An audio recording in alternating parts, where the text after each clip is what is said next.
to change email on Microsoft account.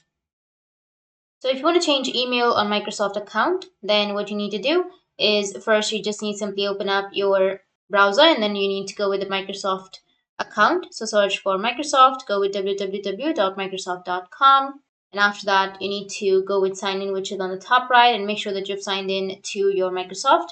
After signing in, you need to go with the profile and then go with my Microsoft account. And once you're here, you just need to simply go with the security section.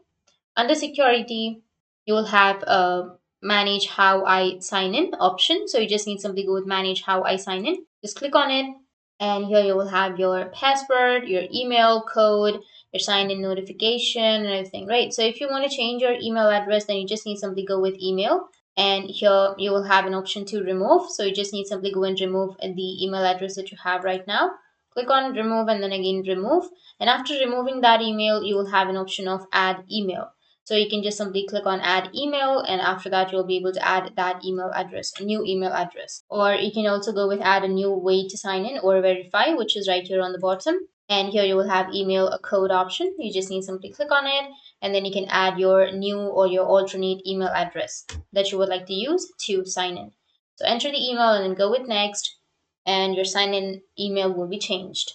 So that's how you can change your email address on your Microsoft. And if you have any questions, feel free to comment below. Thanks for watching.